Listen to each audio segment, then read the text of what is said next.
نہ جانے مسائل تو علماء سے پوچھیں، یہ حکم مبین ہم کو رب سے ملا ہے، چلو پوچھ کیسے جیے زندگی کو، چلو پوچھ لے کس میں رب کی رضا ہے، رب کی رضا ہے۔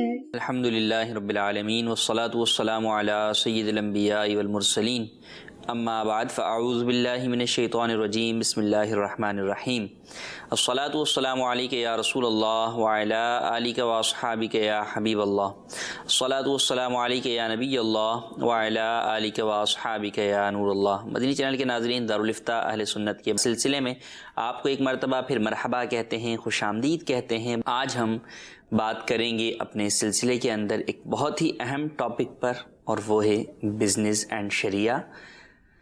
اسلامی اعتبار سے خرید و فروخت میں کن کن باتوں کا خیال رکھنا ضروری ہے۔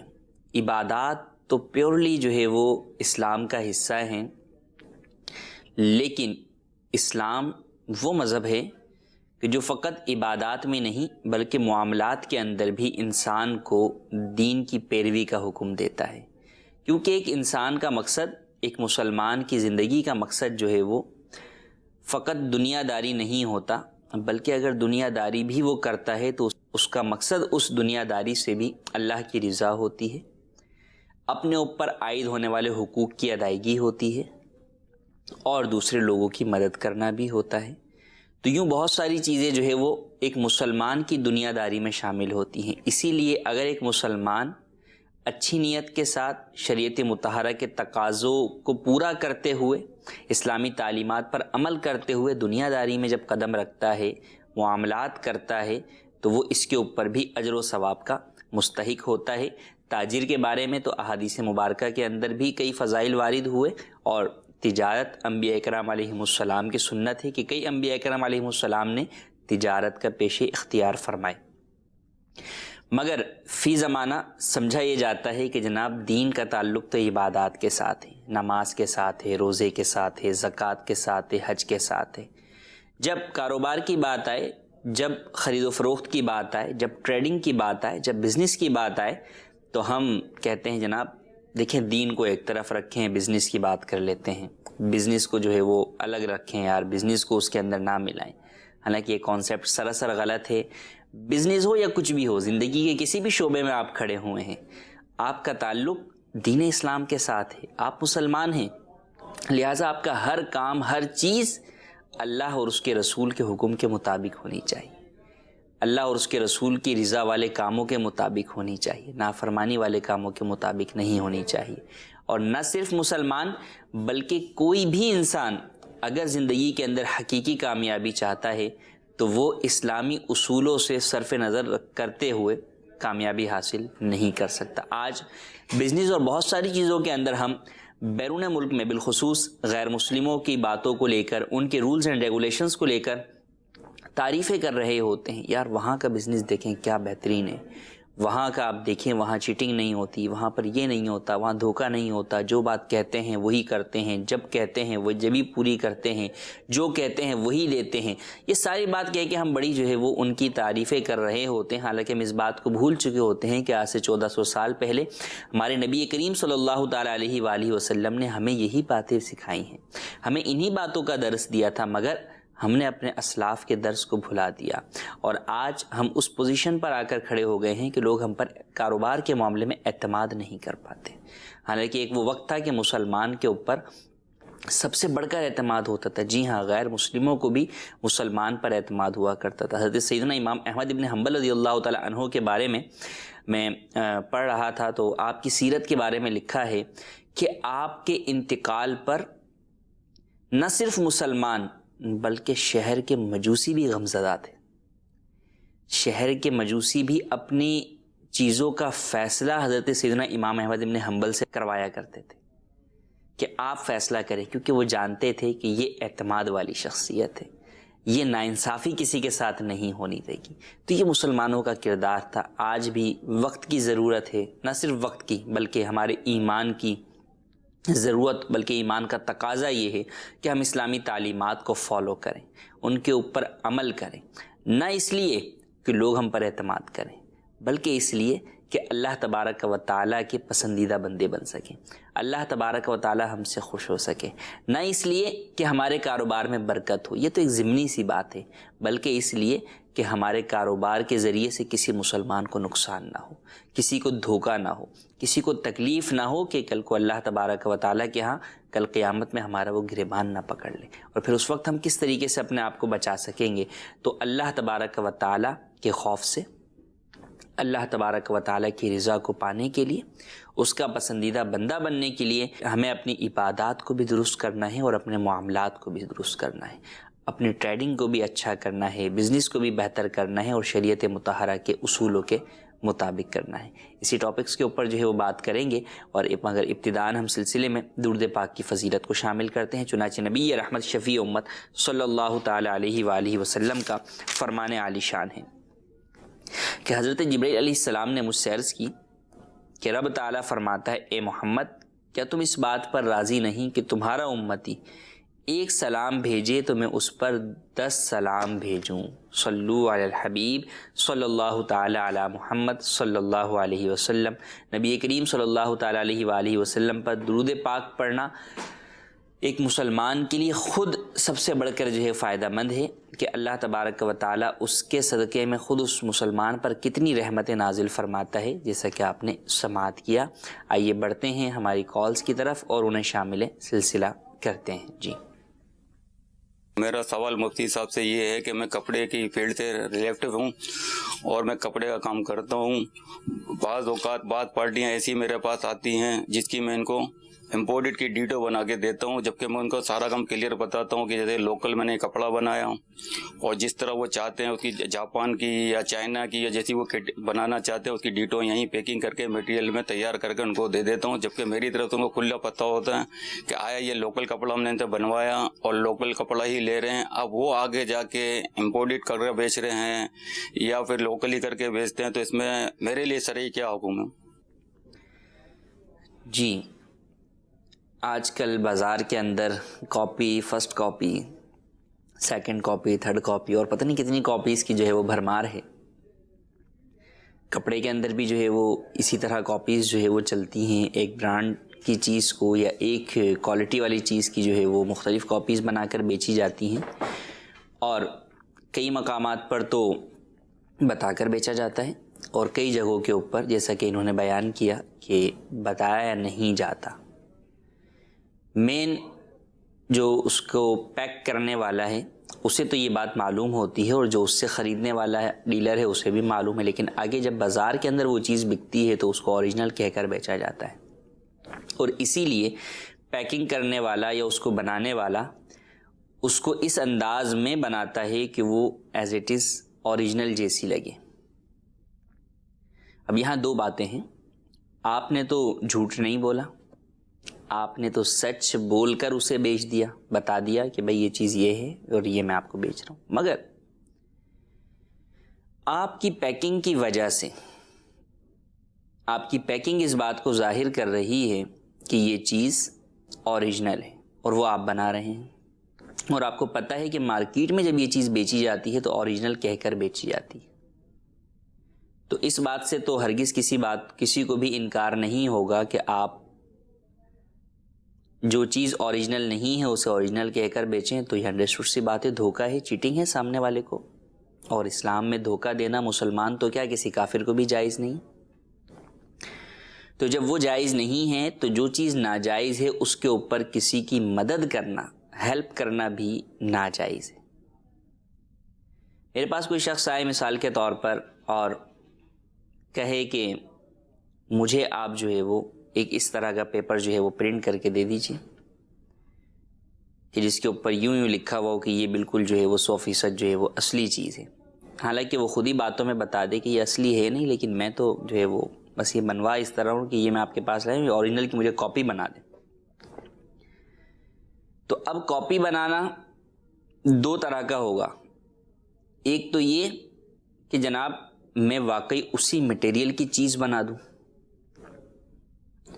وہی جو اوریجنل میں مٹیریل استعمال ہوا ہے اسی مٹیریل کی چیز بناؤں، تو وہ در حقیقت اوریجنل ہی ہے. ہاں کلام اس بات پر یہاں پر ہوگا کہ آپ اس کو اس برانڈ کے نام سے نہیں بیچ سکتے، کیونکہ بہرحال برانڈ کا اپنا نام ہوتا ہے، کاپی رائٹس بھی ہوتے ہیں، لوگوں کا اعتماد بھی ہوتا ہے.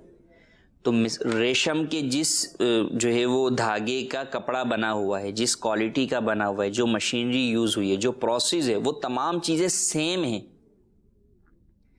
تو اس اعتبار سے تو اوریجنل ہوا، لیکن آپ برانڈ کا نیم اس کا یوز نہیں کر سکتے اس کے اوپر. یہ کریں گے تو یہ پھر چیٹنگ ہو جائے گی. ہاں ٹھیک ہے، آپ نے وہ بنایا اور پھر آپ نے اپنے برانڈ کا نام دے دیا، اور اب آپ کہتے ہیں کہ جناب یہ ایز اٹ از اس جیسی ہے، ہم نے وہی تمام چیزیں اس میں استعمال کی ہیں. دیٹس اوکے، نو پرابلم، یہ ٹھیک ہے. لیکن عموماً ایسا نہیں ہوتا. یا تو برانڈ کا وہ نام یوز کیا جاتا ہے، یا پھر یہ کہ بہرحال مال کی کوالٹی کے اندر ہی کچھ نہ کچھ فرق ہوتا ہے.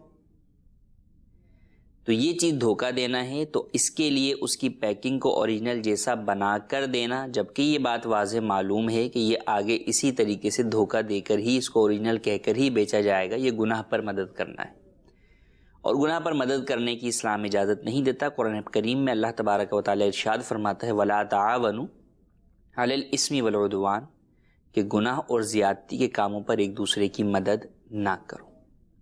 تو لہٰذا گناہ اور زیادتی کے کاموں پر مدد کرنے کی اجازت نہیں. ہاں اگر آپ اس کے اندر کوئی ایک ایسی چیز شامل کر دیتے ہیں جو کہ واضح طور پر بتاتی ہے کہ یہ کاپی ہے، ریپلیکا ہے، تو پھر ٹھیک ہے، پھر آپ جو ہے وہ دے سکتے ہیں. اب اگر وہ ریپلیکا کی نشانی ہونے کے باوجود دکاندار جو ہے وہ جناب کسی کو جھوٹ کہہ کر بیچ دیتا ہے، وہ پھر دکاندار کا جو ہے وہ فیل ہے.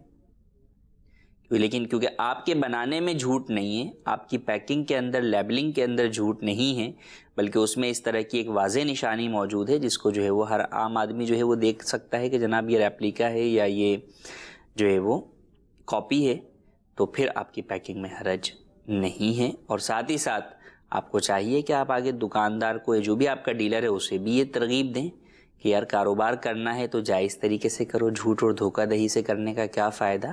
لہذا جو چیز جیسی ہے اس کو اسی طریقے سے مارکیٹ میں کہہ کر بیچو. اور جب اس طرح کہہ کر بیچیں گے تو ایسا نہیں ہے کہ سچ بولنے سے جو ہے وہ آپ کا کاروبار تباہ ہو جائے گا. جی نہیں، سچائی جو ہے وہ انسان کے مال میں برکت ہی لے کر آتی ہے.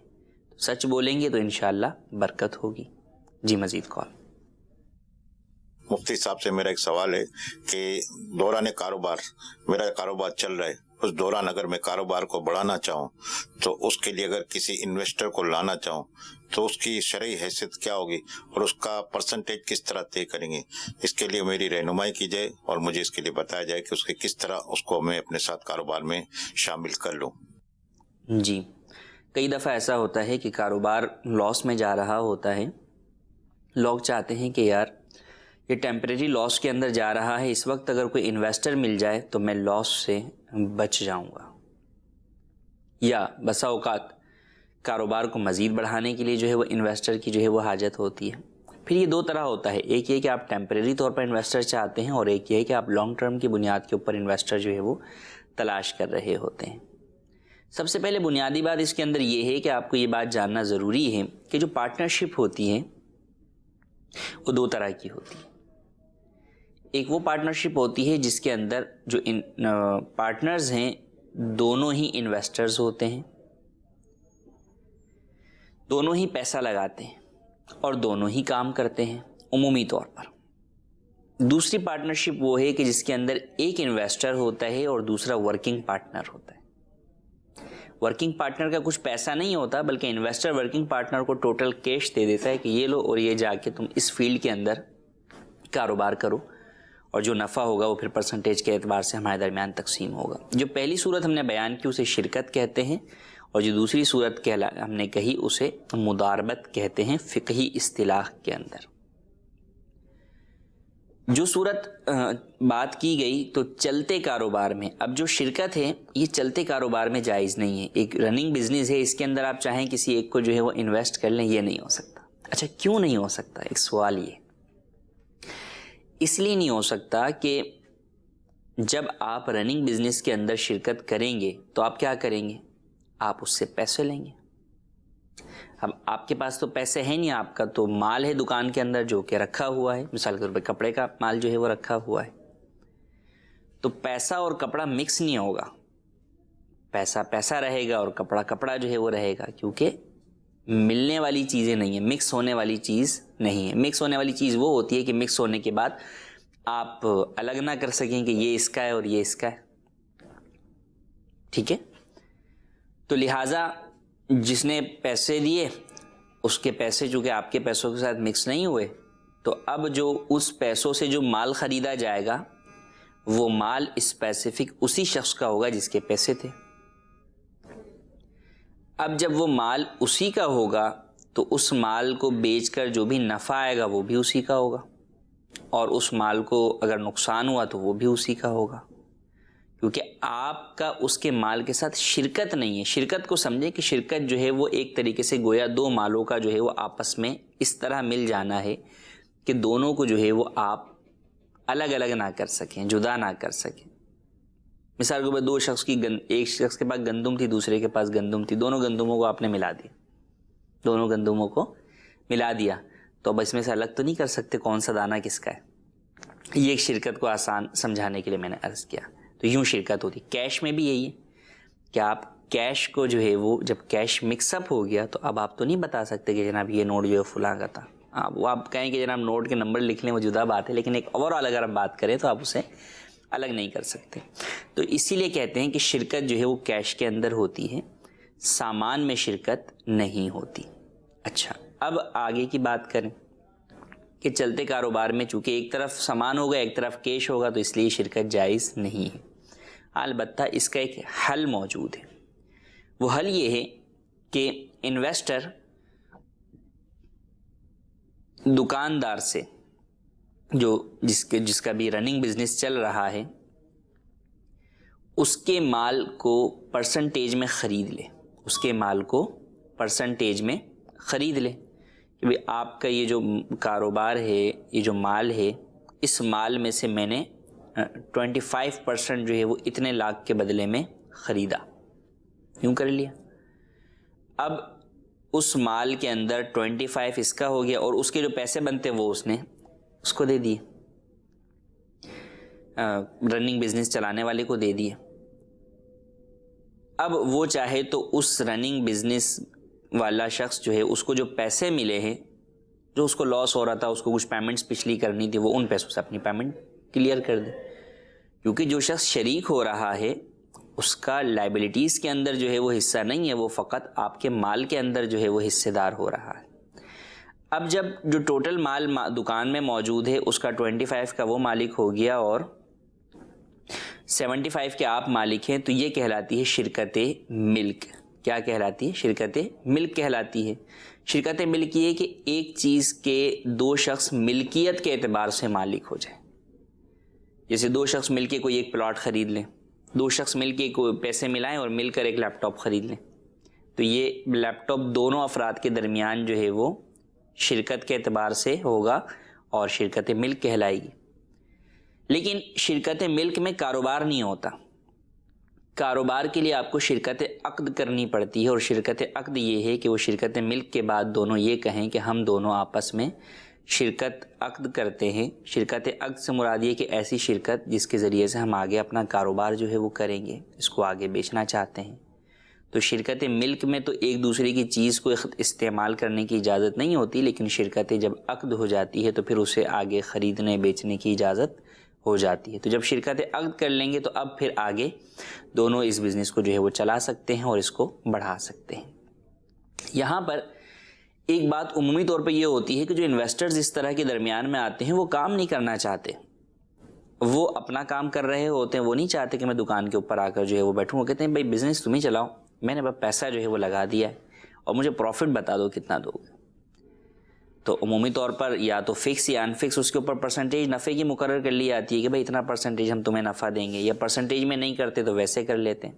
مگر وہاں یہ بات انڈرسٹوڈ طور پر ہوتی ہے کہ جو انویسٹر نے انویسٹمنٹ کی ہے وہ اس کو پوری کی پوری ریٹرن ہوگی جب بھی وہ بولے گا۔ جب آپ کسی بھی انویسٹمنٹ کے اندر یہ شرط لگا دیتے ہیں کہ یہ انویسٹمنٹ مجھے ایز اٹ از ریٹرن کرنی ہے، آپ پر ضروری ہے، تو اس کا مطلب یہ کہ وہ در حقیقت انویسٹمنٹ نہیں ہے بلکہ وہ لون ہے، وہ قرض ہے، کیونکہ قرض ہی پورا واپس ہوتا ہے۔ انویسٹمنٹ تو جو ہے وہ دونوں بنیاد پر ہوتی ہے، لاس اینڈ پروفٹ کی بنیاد پر ہوتی ہے، اور لاس اینڈ پروفٹ سے مراد پروفٹ میں لاس اینڈ پروفٹ نہیں بلکہ کیپٹل میں لاس اینڈ پروفٹ کی بنیاد کے اوپر جو انویسٹمنٹ ہوتی ہے در حقیقت وہ شرکت ہوتی ہے اور وہی انویسٹمنٹ ہوتی ہے. تو لہٰذا اگر آپ لاس اینڈ پروفٹ سے ہٹ کر ریٹرن کرنے کی بنیاد پر کرتے ہیں کہ ایز اٹ از مجھے آپ بھیجیں گے, چاہے آپ کو کاروبار میں لاس ہو یا کچھ بھی ہو, مجھے اس سے غرض نہیں ہے, مجھے آپ نے میری پیمنٹ واپس کرنی ہے, تو اٹ مینس کہ اب یہ آپ شرکت نہیں کر رہے بلکہ قرض دے رہے ہیں. اور قرض کے اوپر جو بھی نفع لیا جائے چاہے وہ فکس ہو یا ان فکس ہو, پرسنٹیج میں ہو یا جو ہے سرٹن اماؤنٹ کے اندر ہو, دونوں ہی صورتوں کے اندر بہرحال یہ سود ہے کہ حدیث پاک میں ہے کل قرض جر منفعۃ فہو ربا, کہ ہر وہ قرض جو نفع کھینچ کر لائے وہ سود ہے. تو لہٰذا عموماً مارکیٹ کے اندر یہ ہوتا ہے, یہ ہرگز جائز نہیں ہے.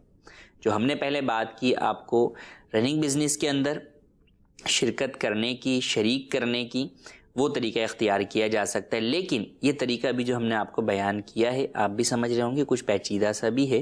تو اس کے لیے اگر آپ یہ کرنا چاہتے ہیں تو آپ اور جو آپ کا انویسٹر ہے اسے لے کے آپ دارالفتاح اہل سنت میں تشریف لائیں, تو انشاءاللہ دونوں فریقین کو وہ بات سمجھا دی جائے گی. سمجھ کر کسی مسئلے کے اوپر عمل کرنا جدا ہوتا ہے, اور ایک یہ ہے کہ بعض لوگ یوں بھی کہتے ہیں یار تم جیسے چاہے کر لو یار, مجھے تو پروفٹ سے غرض ہے نا. یہ والی بات نہیں ہونی چاہیے.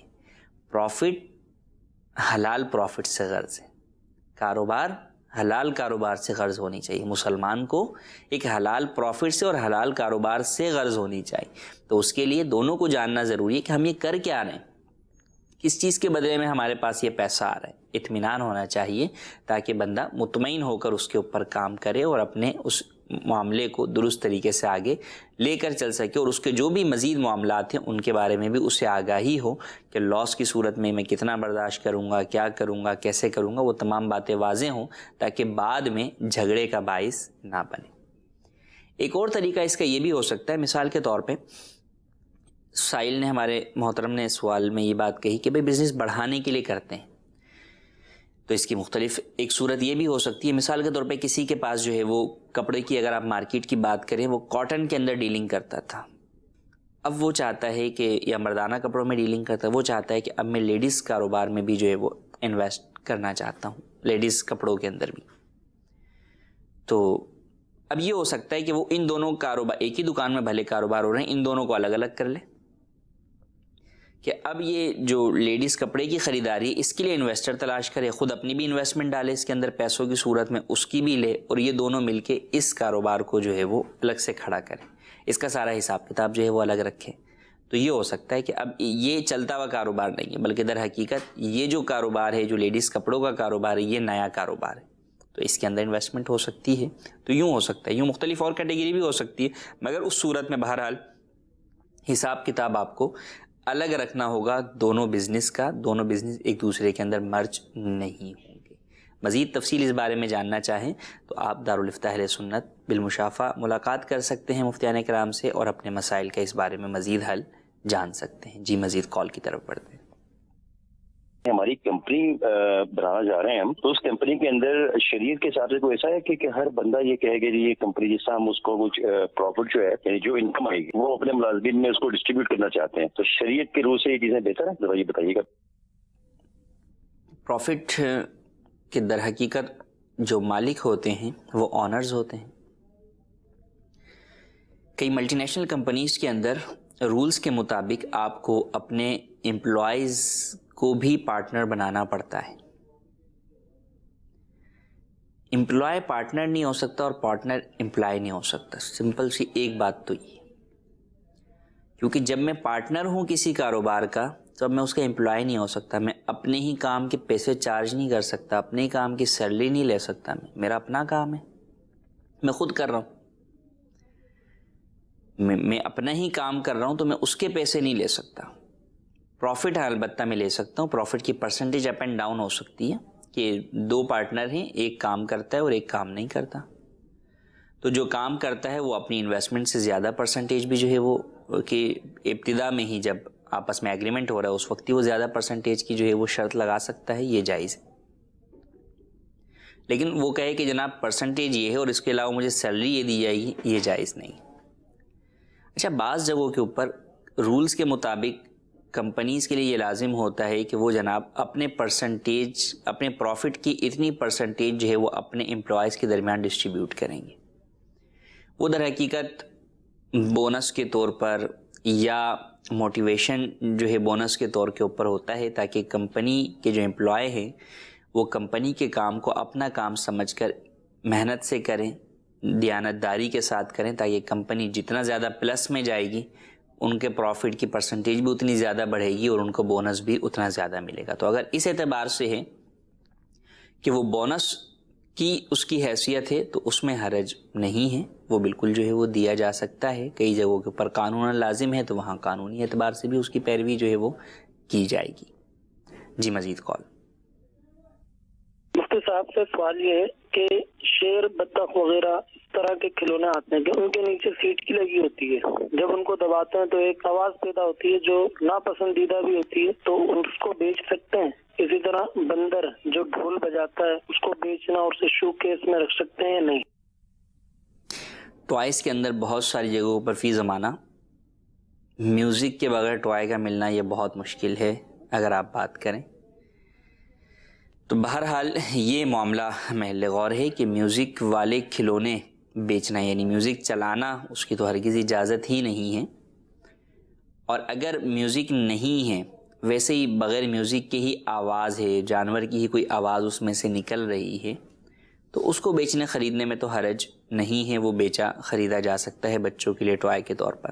ہاں جو میوزک والا جو ہے وہ ٹوائے ہے وہ بہرحال محل غور ہے کہ کئی صورتوں کے اندر اس کے ناجائز صورتیں بھی بن سکتی ہیں. جی مزید کون.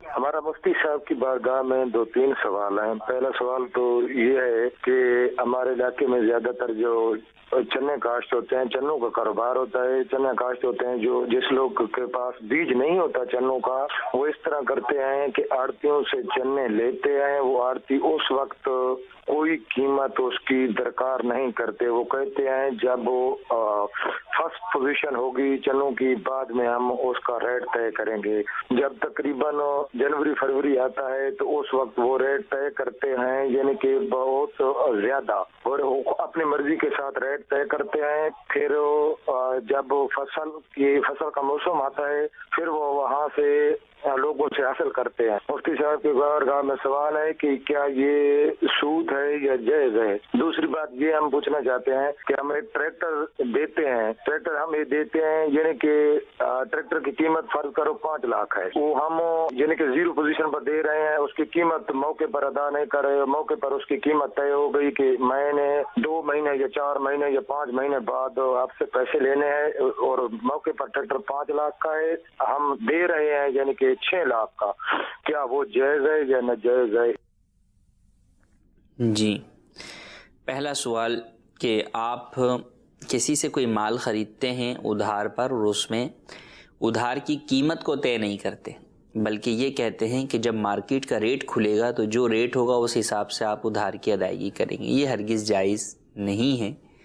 یہاں پہ جو ادھار مال کی خریداری ہے یہاں پہ اس کی قیمت جو ہے وہ مجہول ہے، قیمت طے ہی نہیں کی گئی، تو یہ ناجائز ہے. خرید و فروخت کے اندر جو چیز خریدی یا بیچی جا رہی ہے اس کا بھی معلوم ہونا اور اس کی قیمت کا معلوم ہونا بھی ضروری ہے. ان دونوں میں سے کوئی ایک چیز بھی اگر جو ہے وہ مجہول ہوتی ہے تو بے خرید و فروخت فاسد قرار پاتی ہے اور اس طرح کا سودا کرنا ناجائز ہوتا ہے.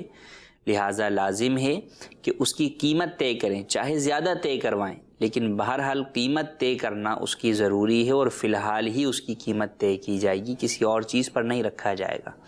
تو اس کی قیمت طے کی جا سکتی ہے کہ آج اگر مثال کے طور پر 500 روپے فی بوری حساب ہے اور آپ 2 ماہ کے ادھار پہ لے رہے ہیں تو آپ 600 روپے فی بوری حساب سے جو ہے وہ خرید لیں. مگر اس صورت میں بھی جب آپ نے 600 روپے فی بوری کے حساب سے خرید لی 2 ماہ کے ادھار پر، لیکن آپ 2 ماہ بعد ادا نہیں کر سکے، تیسرے ماہ ادا کیا، تو اب بھی وہ قیمت اس کی 600 ہی رہے گی. یہ نہیں ہوگا کہ مہینے بڑھتے چلے گئے تو آپ پرسنٹیج کے اعتبار سے اس کے اوپر پیسے بڑھاتے جائیں، کہ اگر ایسا کریں گے تو یہ سود ہوگا.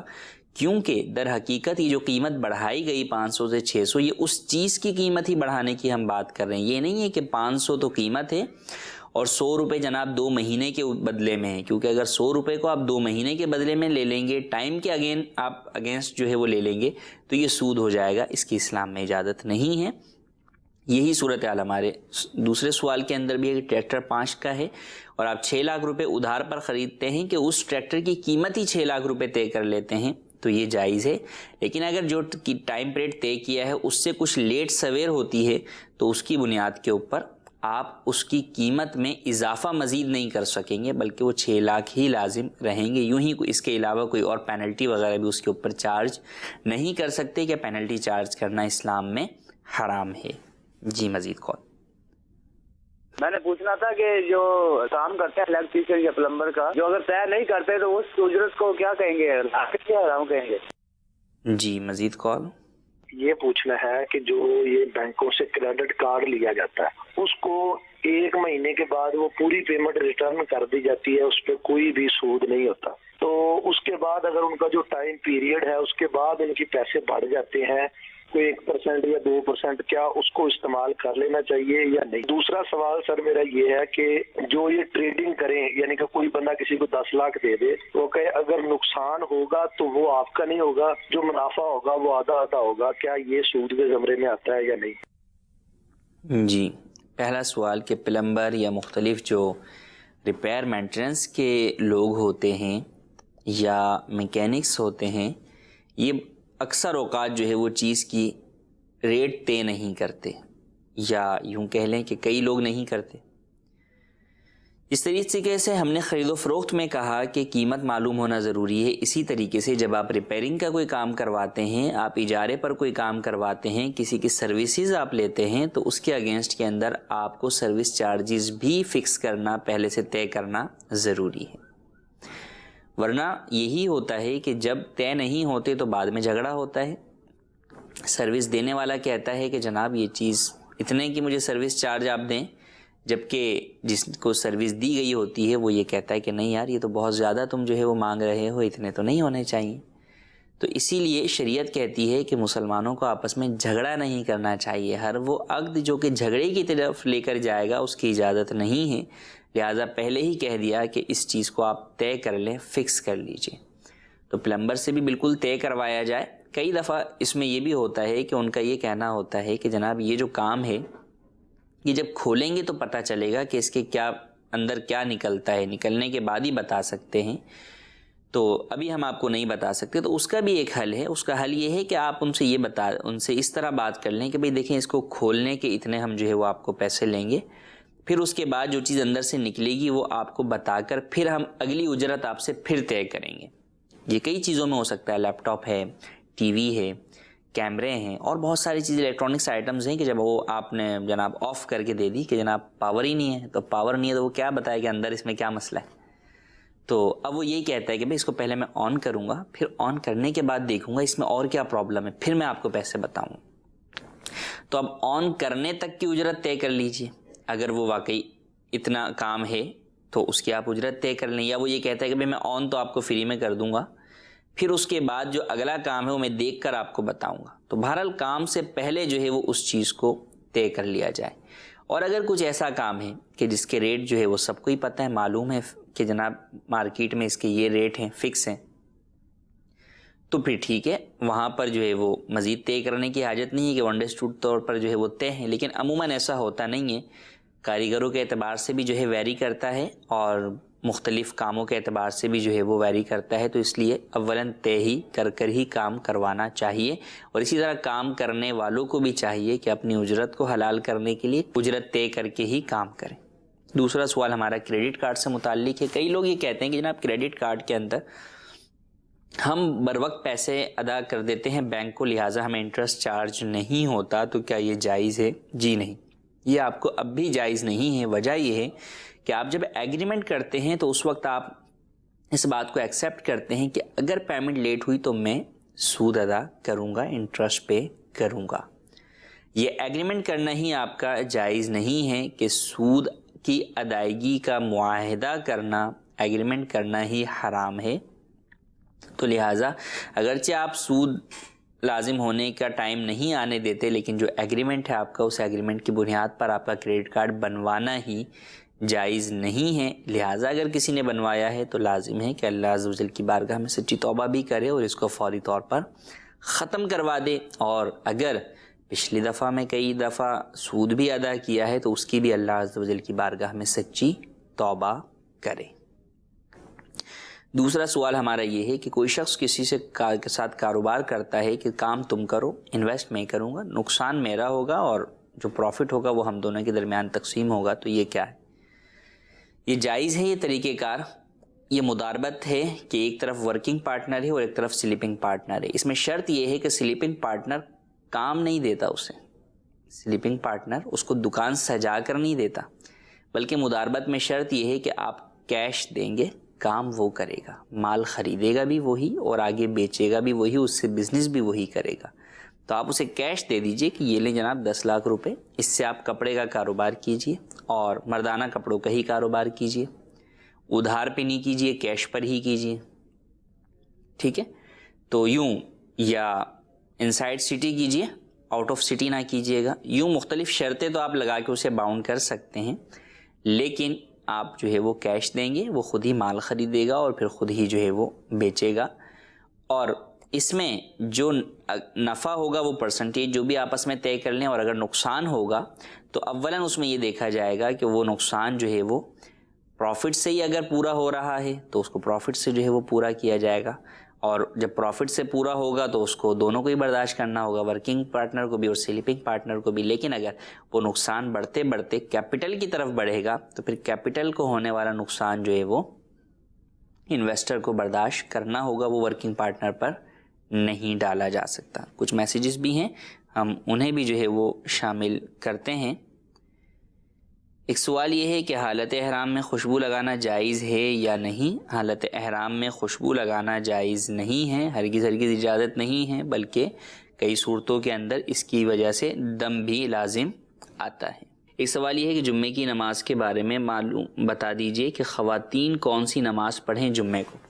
خواتین پر جمعہ فرض نہیں ہے، خواتین جمعے کے دن نماز ظہر ادا کریں گی اور اپنے گھر میں ہی ادا کریں گی، تو ان پر جمعہ فرض نہیں ہے۔ خواتین نماز جمعہ کی جگہ پر نماز ظہر ہی ادا کریں گی اور نماز ظہر کی نیت کے ساتھ ہی ادا کریں گی۔ ایک سوال یہ کہ اگر امام کے پیچھے مقتدی قعدہ اولیٰ میں تشہد کے بعد درود شریف پڑھ لے تو کیا سجدہ سہو لازم ہوگا؟ اگر بھول کر پڑھے گا تو سجدہ سہو لازم نہیں ہوگا، کیونکہ امام کے پیچھے ہے، وہ امام کے پیچھے مقتدی کی کسی اس طرح واجبات میں سہو سے غلطی ہو تو مقتدی پر سجدہ سہو لازم نہیں ہوتا، امام اس کو کفایت کر جاتا ہے، اس کی غلطیاں امام کے اس میں گویا کہ ختم ہو جاتی ہیں۔ اگر جان بوجھ کر پڑھے گا تو نماز واجب الاعادہ ہوگی۔ ہاں اگر انفرادی طور پہ نماز ادا کر رہا ہے تو بالکل پھر اس صورت کے اندر بہرحال سجدہ سہو لازم ہوگا۔ جی کال کی طرف بڑھتے ہیں، مزید کال دیجیے۔ تو یہ ڈی ایس پی فنڈ کے بارے میں میں نے پوچھنا تھا کہ جو ہم ڈی ایس پی فنڈ جمع کرواتے ہیں، ہماری وہ تنخواہ سے کاٹ لیا جاتا، تو اس کے اوپر وہ جو منافع لگتا ہے وہ سود میں آتا ہے؟ سوال جو ہے وہ جی پی فنڈ یا ڈی ایس پی فنڈ کے حوالے سے ہے کہ یہ سیلری سے کٹتا جو ہے وہ چلا جاتا ہے اور اس کے اوپر جو ہے وہ پھر انٹرسٹ بھی لگا کر دیا جاتا ہے۔ کئی اداروں کے اندر یہ آپشنل ہوتا ہے، جہاں آپشنل ہے تو وہاں پر تو اسے لازمی ہرگز اختیار نہ کیا جائے۔ کئی جگہوں کے اوپر ہوتا ہے کہ ایک منیمم لمٹ تو ان کی کمپلسری ہوتی ہے، لیکن بقیہ اوپر کا جو ہے وہ آپشنل ہوتا ہے، تو وہاں جہاں پر منیمم لمٹ کمپلسری ہے تو فقط منیمم لمٹ کو اختیار کریں، اور وہ بھی اس نیت سے کہ جو اس کے اوپر سودی نفع ملے گا وہ میں نہیں لوں گا، بلکہ وہ میں مستحق زکوٰۃ کو دے دوں گا۔ اور بہرحال یہ جو نفع ہے یہ سود ہے، اس کی اجازت نہیں ہے، لیکن یہ اس میں بھی نفع دو طرح کا ہوتا ہے۔ ایک وہ نفع ہوتا ہے جو کہ کمپنی اپنے پاس سے ملاتی ہے، اور ایک وہ ہے کہ جو کمپنی اپنے طرف سے ملا رہی ہے اور جو اس شخص کا کٹ رہا ہے، ان دونوں کو بینک میں رکھوا کر اس پر سود لیا جاتا ہے۔ تو جو سود لیا جا رہا ہے وہ جائز نہیں ہے، جو خود امپلائی کی سیلری سے کٹ رہا ہے اور جو اس میں کمپنی پلس کر رہی ہے، یہ دونوں جو ہے وہ کمپنی کا جو امپلائی ہے جس کے پیسوں سے کٹے ہیں اس کے لیے حلال ہے، اس میں حرج نہیں۔ ہمارے سلسلے کا وقت ختم ہو چکا ہے۔ اللہ تبارک و تعالی سے دعا ہے جو سنا اسے یاد رکھنے، اس پر عمل کرنے، اسے دوسروں تک پہنچانے کی سعادت نصیب فرمائے، آمین بجاہ النبی الامین صلی اللہ تعالی علی محمد۔ صلو علی الحبیب صلی اللہ تعالی علی محمد۔ نہ جانے مسائل تو علماء سے پوچھیں، یہ حکم مبین ہم کو رب سے ملا ہے، چلو پوچھ کیسے جیے زندگی کو، چلو پوچھ لے کس میں رب کی رضا ہے، رب کی رضا ہے۔